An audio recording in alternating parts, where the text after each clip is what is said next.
Programme आयोजित की गई है वो एमएसएमई डीएफओ पटना यानी एमएसएमई विकास कार्यालय पटना के अंतर्गत आयोजित की गई है, जिसके अंतर्गत हम लोग अलग अलग योजनाएं हैं भारत सरकार के एमएसएमई मंत्रालय का, उसका हम लोग प्रमोशन करते हैं और उसका इम्प्लीमेंटेशन करते हैं।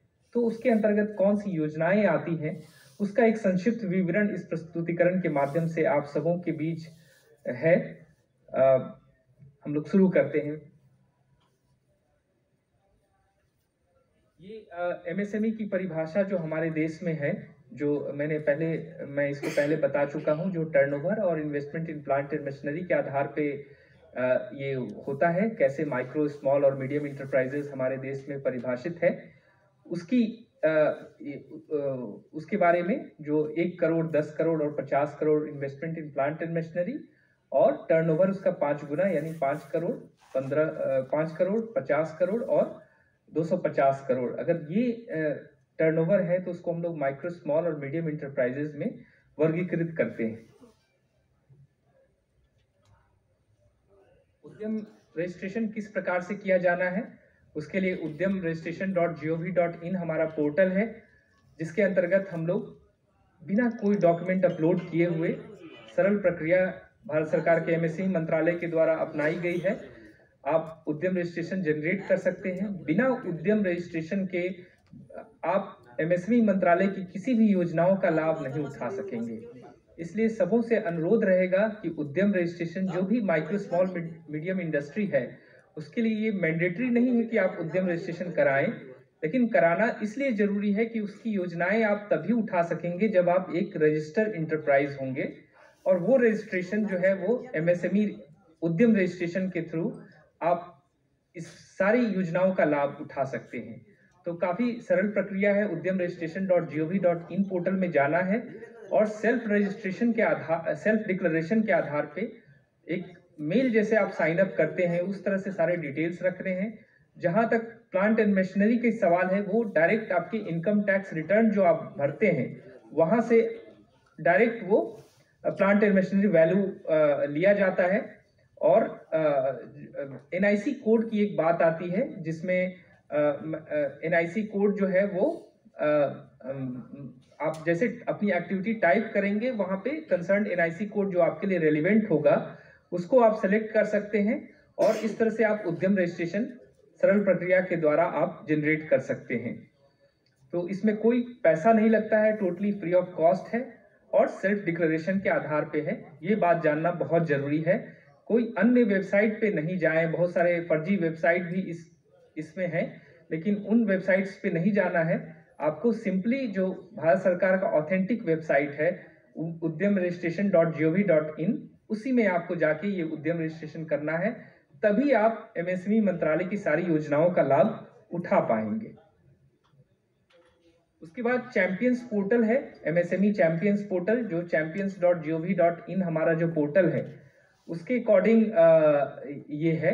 और इसमें होता ये है कि कोई भी ग्रीवांस आपका हो, चाहे वो डिलेड पेमेंट से रिलेटेड हो, स्टैट्यूटरी जो रिक्वायरमेंट्स है उससे रिलेटेड हो, ये सारे ग्रीवांस को आप इसके थ्रू एड्रेस कर सकते हैं। तो champions.gov.in हमारा एक पोर्टल है, उसके थ्रू आप कोई भी तरह की जानकारी घर बैठे बैठे माई ग्रीवांस सेक्शन में जाके आप प्राप्त कर सकते हैं।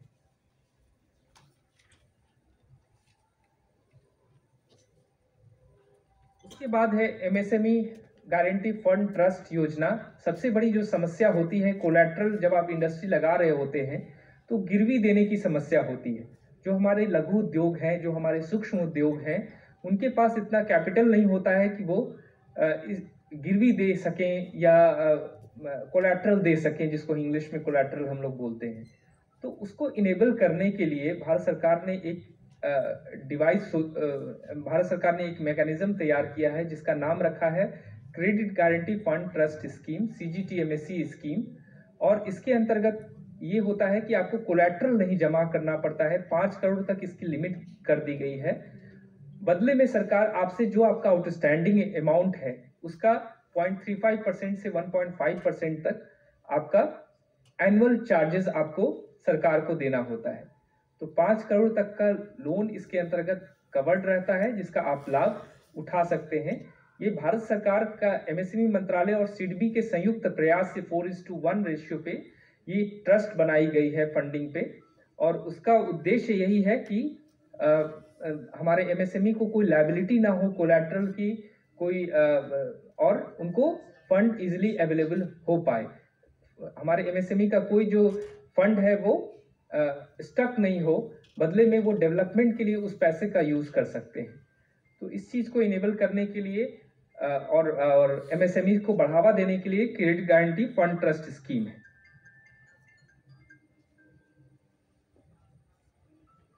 उसके बाद हमारे मंत्रालय के द्वारा भी नेशनल रूप से उद्यमिता, जो न्यू जनरेशन ऑफ इंटरप्राइज हैं वो कैसे डेवलप हों, इस चीज की चिंता हमारे एमएसएमई मंत्रालय के द्वारा की गई, जिसके अंतर्गत एंटरप्रेन्योरशिप स्किल डेवलपमेंट प्रोग्राम हम लोग के द्वारा आयोजित की जाती है। विभिन्न 17 जिले जो हमारे जुरिडिक्शन के हैं, जो साउथ बिहार के 17 जिले हैं, वहाँ पे किया जाता है।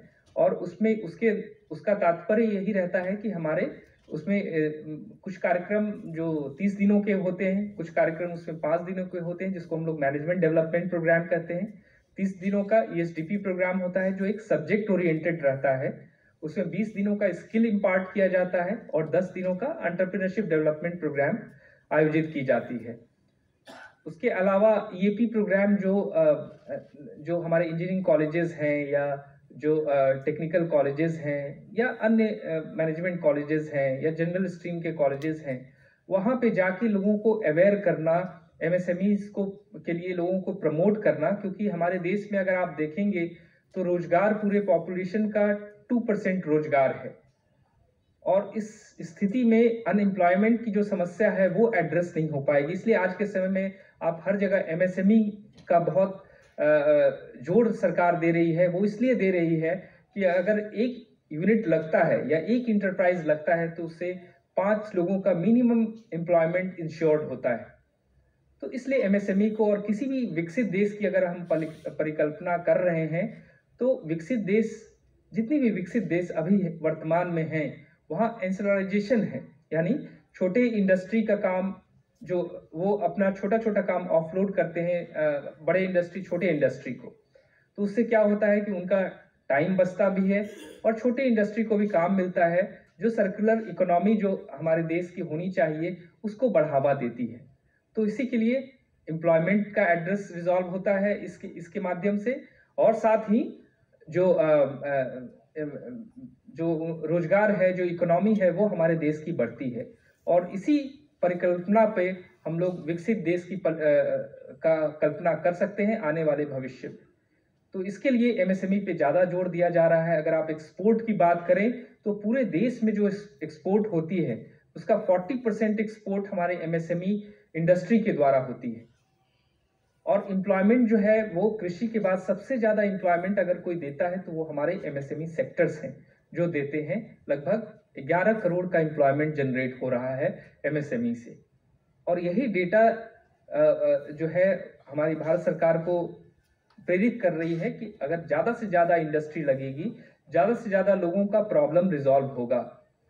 ओला है, इनोवेशन पे ज़्यादा ध्यान दिया जा रहा है ताकि जो स्टार्टअप्स हैं उनको प्रमोट किया जा सके, एम्प्लॉयमेंट को एड्रेस किया जा सके। तो इसी को ध्यान में रखते हुए उद्यमिता कौशल विकास कार्यक्रम योजना है हमारे मंत्रालय के अंतर्गत, जिसके अंतर्गत उद्यमिता को, नए इंटरप्राइजेस को प्रमोट किया जाता है। उसके अलावा आप लोग बहुत जगह सुन रहे होंगे आदरणीय प्रधानमंत्री महोदय के द्वारा जीरो इफेक्ट जीरो डिफेक्ट एक योजना लाई गई, जिसका उद्देश्य ये था कि अगर हम मैन्युफैक्चरिंग करें तो इन्वायरमेंट को कोई इफेक्ट ना हो और मैन्युफैक्चरिंग में कोई डिफेक्ट ना हो। इस उद्देश्य को रखते हुए ये योजना लाई गई, जिसके अंतर्गत अगर कोई भी इंडस्ट्री हम लगाते हैं तो हमें ये पता नहीं होता है कि अभी तो हम लगा लिए, इसके बाद हमें क्या करना है, क्या क्या सर्टिफिकेशन लेना है। तो जो कन्फॉर्मेटरी पैरामीटर्स हैं वो इसके अंतर्गत डिफाइन किए गए हैं। और उस पैरामीटर्स में, जैसे उदाहरण के तौर पे इसमें अगर आप कोई इंटरप्राइज लगाते हैं तो कोई आपका मैन्युफैक्चरिंग लाइन प्रॉपर है कि नहीं, आप जो लीन मैन्युफैक्चरिंग टूल्स हैं, जैसे 5S है, काइजन है, जस्ट इन टाइम है, ये सारे अगर आप इम्प्लीमेंट किए हुए हैं तो है कि नहीं, तो जब आप उद्योग लगाते हैं तो ये सारी चीज़ बहुत लोगों को पता नहीं होती है। तो अगर आप इन सभी चीज़ों के बारे में अवेयर हैं और आप मैन्युफैक्चरिंग कर रहे हैं, तो इन सारे टूल्स को अपनाने से आपका डिफेक्ट्स कम होगा, रीवर्क कम करना पड़ेगा। यहाँ बहुत सारे लोग रेलवे के कारखाने से जुड़े हुए हैं, तो वो लोग जानते हैं कि डिफेक्ट कितना बड़ा प्रॉब्लम होता है, रिवर्क कितना बड़ा प्रॉब्लम होता है, आईएसओ स्टैंडर्ड्स को क्वालिफाई करना पड़ता है। तो इन सारी चीज़ों को अगर हम ये सिस्टम लाएं, ये सारे पैरामीटर्स को अपने इंटरप्राइजेज में फॉलो करें, अपने इंडस्ट्री में फॉलो करें, तो उससे हम लोग बच सकते हैं और बदले में हमें सर्टिफिकेशन मिलता है जो हमें इनेबल करता है इस चीज़ के लिए कि हमें, अगर हम कोई प्रोडक्ट सर्टिफिकेशन, जैसे कल BIS के डायरेक्टर साहब यहाँ आए हुए थे, वो आपको सर्टिफिकेशंस के बारे में बता रहे थे, तो उन सर्टिफिकेशंस में जो हमारे MSME का खर्चा लगता है, उस खर्चा को किस तरह से हम उसमें, अगर आप जेड सर्टिफाइड हैं तो आपको 75% तक का रिम्बर्समेंट मिलता है। तो ये तभी आप अवेल कर सकते हैं। उसके अलावा जब आप एक्सपोर्ट करते हैं अपने प्रोडक्ट का और जेड सर्टिफाइड आपका प्रोडक्ट है, तो उसकी ग्लोबल रिकॉग्निशन मिलती है। तो इन सभी चीज़ों को इनेबल करने के लिए जेड सर्टिफिकेशन योजना है, जिसको आप ऑनलाइन अप्लाई कर सकते हैं। थ्रू QCI ये इम्प्लीमेंट होता है, ऑनलाइन अप्लाई कर सकते हैं। और ऑनलाइन अप्लाई करने के बाद आप इसका तीन इसकी कैटेगरी बनाई गई है, गोल्ड, सिल्वर और ब्रोंज, जिसके अंतर्गत 10,000, 40,000 और 90,000 का इसमें खर्चा लगता है। और लेकिन जो माइक्रो, स्मॉल और मीडियम इंडस्ट्री है, उसमें लगभग 80%, 60% और 50% की सब्सिडी दी जाती है। और अगर आप पहले रजिस्टर किए हैं तो 10,000 क्रेडिट पॉइंट्स आपको आपके अकाउंट में, अगर जैसे ही रजिस्ट्रेशन करते हैं जेड के लिए, तो आपके अकाउंट में 10,000 क्रेडिट पॉइंट एक्यूमुलेट हो जाते हैं। तो जो आपका पहला वाला जो है ब्रोंज सर्टिफिकेशन एटलिस्ट, वो आपका फ्री ऑफ कॉस्ट हो जाता है, क्योंकि आप उस पॉइंट्स को यूज करके आप इसका पेमेंट कर सकते हैं। लेकिन अगर आप अपने इंटरप्राइज को मानते हैं कि आपका gold certification, gold parameters qualify करने लायक आपका यूनिट है, तो आप फिर उसके अंतर्गत अपने आप को डायरेक्ट अप्लाई गोल्ड सर्टिफिकेशन के लिए कर सकते हैं। इसमें जो 10,000 क्रेडिट पॉइंट मिला, उससे वो घट जाएगा और फिर बाकी जो क्रेडिट पॉइंट्स हैं, बाकी जो आपका सब्सिडी वाला जो सीलिंग्स है, आपकी एलिजिबिलिटी के हिसाब से, जिस प्रकार से आपका माइक्रो इंटरप्राइज है, स्मॉल इंटरप्राइज है या मीडियम इंटरप्राइज है, तो उसके अकॉर्डिंग 80, 60 और 50% के सब्सिडाइज रेट पे आपको वही पेमेंट करना है।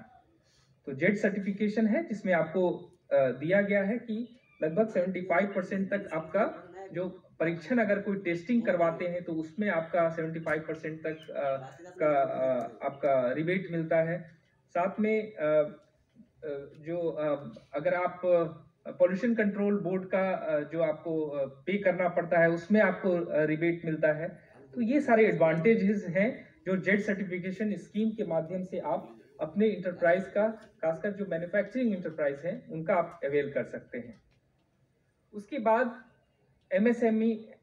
MSE CDP स्कीम है, यानी micro small enterprise cluster development programme योजना, जिसके अंतर्गत क्लस्टर के फॉर्म में अगर कोई एक ही जिले में 20 इंडस्ट्री है जो एक ही प्रोडक्ट का निर्माण कर रही है, तो 20 यूनिट का जो प्रॉब्लम होगा, 20 यूनिट को अगर हम लाभ पहुंचाना चाहते हैं, तो उसके लिए हम ये कर सकते हैं कि 20 यूनिट के लिए हम लोग एक अगर कॉमन फैसिलिटी सर्विस बना दें, CFC बना दें, कॉमन फैसिलिटी सर्विस, तो उससे मान लीजिए किसी का पैकेजिंग का रिक्वायरमेंट है, किसी का रिक्वायरमेंट है, मशीनिंग का रिक्वायरमेंट है, तो अगर वैसे मशीन्स या वैसे इक्विपमेंट्स या वैसे प्लांट्स अगर हम लगा दें जिससे 20 यूनिट का प्रॉब्लम रिजॉल्व हो सके, तो उससे क्या फायदा होगा कि उनका कैपिटल इन्वेस्टमेंट हमारे MSCs का नहीं लगा, माइक्रो इंटरप्राइज का नहीं लगा, बदले में उनका जो काम है वो थ्रू कॉमन फैसिलिटी सर्विस हो गया।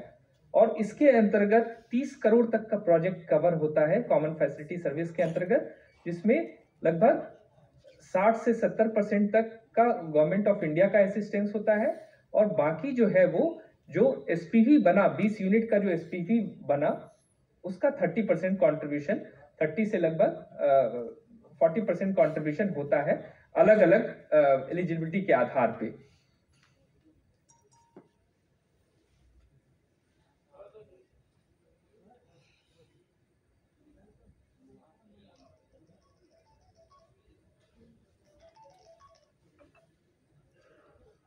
उसके बाद है marketing support scheme, procurement and marketing support scheme.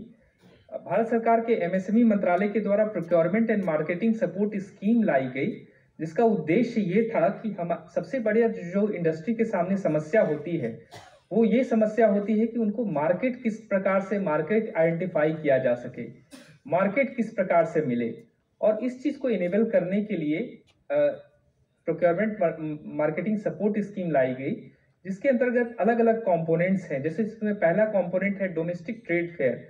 अगर डोमेस्टिक ट्रेड फेयर का रिम्बर्समेंट जो हमारे एमएससीज माइक्रो स्मॉल एंटरप्राइजेस, वो डोमेस्टिक ट्रेड फेयर जो हमारे मंत्रालय से अप्रूव्ड है उसमें अगर पार्टिसिपेट करते हैं तो उनका पार्टिसिपेशन फी जो है वो 80% तक का उनका रिम्बर्समेंट कर दिया जाता है जनरल के लिए, और एससी एसटी और महिलाओं के लिए 100% ऑफ द स्टॉल चार्जेस जो वो पे करते हैं पूरे देश में कहीं भी अगर वैसा फेयर जो हमारे मंत्रालय से अप्रूव्ड है और उनके पास उद्यम रजिस्ट्रेशन है तो उसमें वो पार्टिसिपेट कर सकते हैं। बदले में उनको करना ये होता है कि ऑनलाइन हमारे पीएमएस पोर्टल में जाना पड़ता है और उद्यम रजिस्ट्रेशन नंबर डाल के और ऑथेंटिकेट करके जो कंसर्न फेयर में वो इंटरेस्टेड फेयर में वो पार्टिसिपेट करना चाहते हैं उसको सेलेक्ट करके उसमें पार्टिसिपेट उसको ऑनलाइन अप्लाई वो करते हैं और फिर वो हमारे कार्यालय से वो रिकमेंड होके वो हमारे मंत्रालय जाता है, और जब वो फेयर में पार्टिसिपेट कर लेते हैं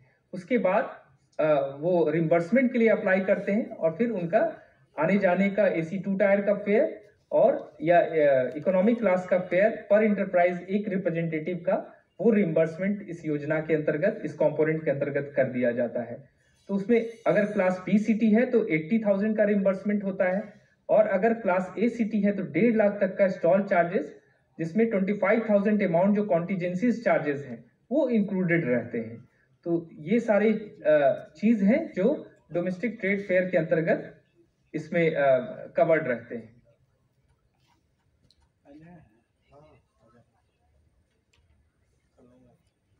इसमें जो डोमेस्टिक ट्रेड फेयर है उसमें जैसे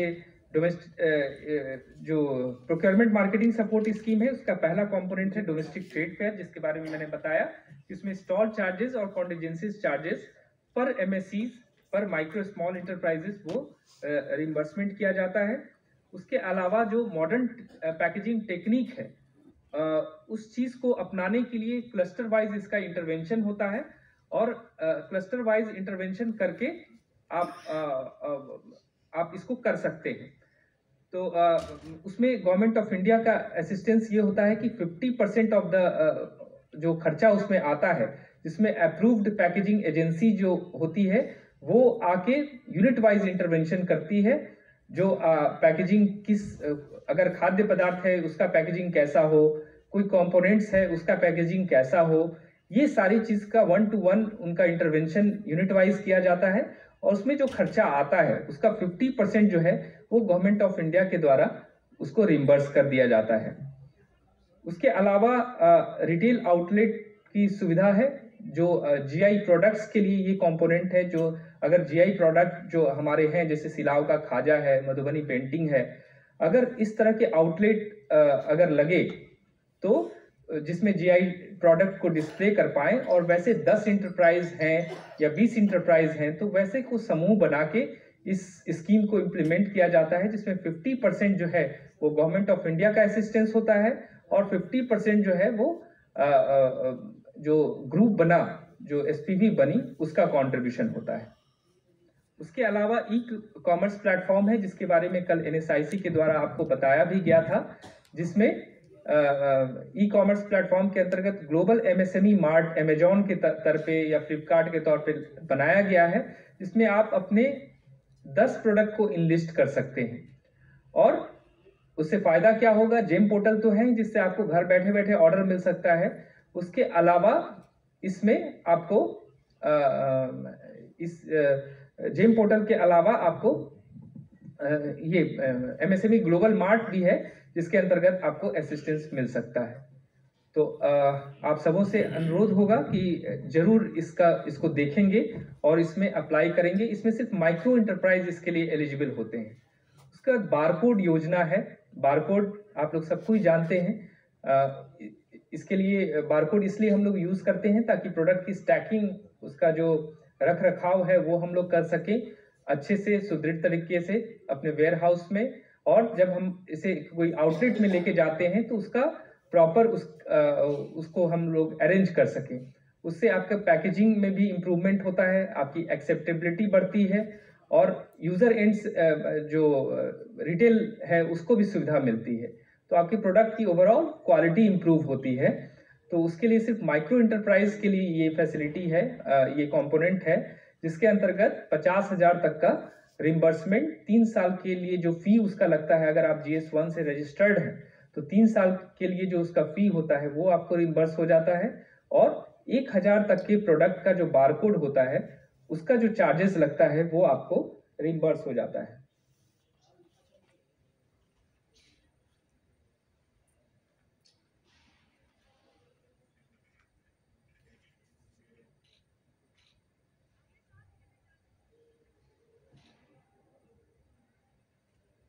ये GI प्रोडक्ट का है, जिसमें मैंने बताया कि 30 लाख तक का जो प्रोजेक्ट है वो इसके अंतर्गत कवर्ड होता है।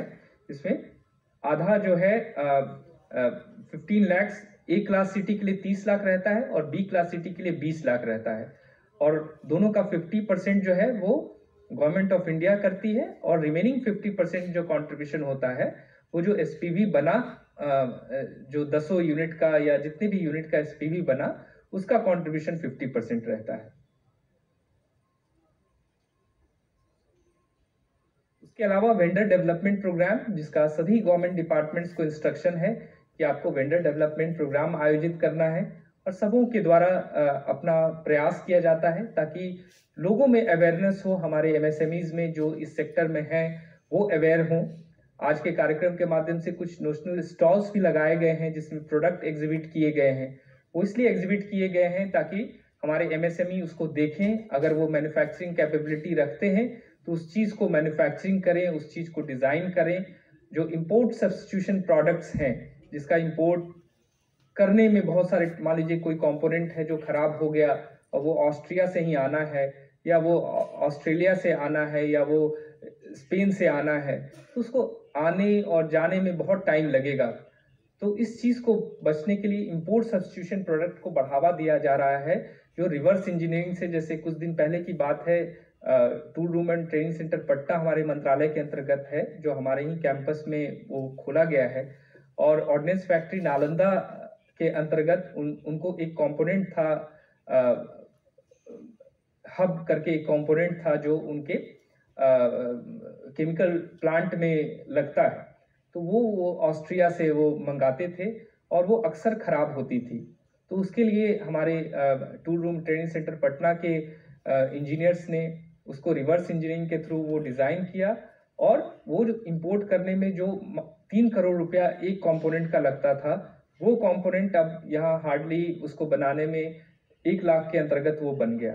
तो एक तो आपका पैसा का सेविंग हुआ, प्लस बिहार में वो चीज़ प्रोडक्ट बन गया।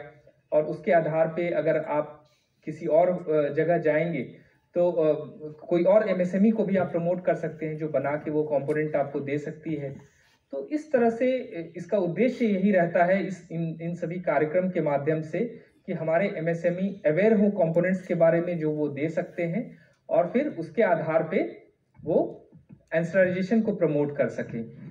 तो इसी उद्देश्य से आज ये 2 दिनों का वेंडर डेवलपमेंट प्रोग्राम हम लोग इंडियन सेंट्रल रेलवे के साथ हम लोग कर रहे हैं, जिसमें हमारे अलग अलग CPSUs भी सम्मिलित हुए हैं, NSIC, IOCL, power grid, NTPC, railway खुद, व्हील प्लांट बेला है जो जिनके PCM साहब अभी आएंगे, जो वैलिडिटी फंक्शन होगा उसमें।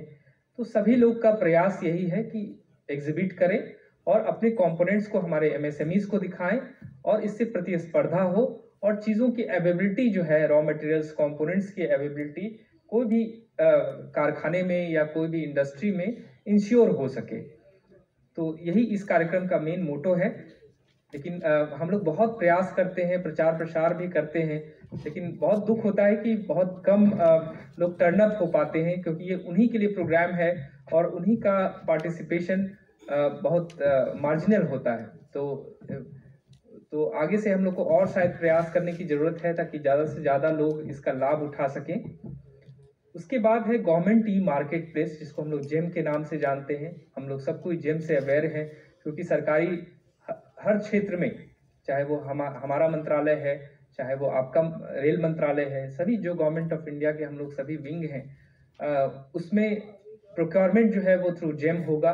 और जेम के लिए ये ज़रूरी है कि आप जेम में रजिस्टर्ड हो, अपने प्रोडक्ट को इनलिस्ट करें जेम में, ताकि आपको जेम से ऑर्डर मिल सके, आप कोई बिड में पार्टिसिपेट कर सकें। उसमें बहुत सारी ऐसी चीज़ें हैं जेम के अंतर्गत, जैसे MI मेक इन इंडिया एक प्रोविज़न है, जिसके अंतर्गत क्लास 1 क्लास 2 सप्लायर्स हैं, उसका अलग प्रोविजंस है। क्लास 1 को तरजीह दिया जाता है। मेक इन इंडिया को हम लोग गवर्नमेंट डिपार्टमेंट्स के लिए ये कंपलसरी है कि मेक इन इंडिया के प्रोविजंस को लागू करना है।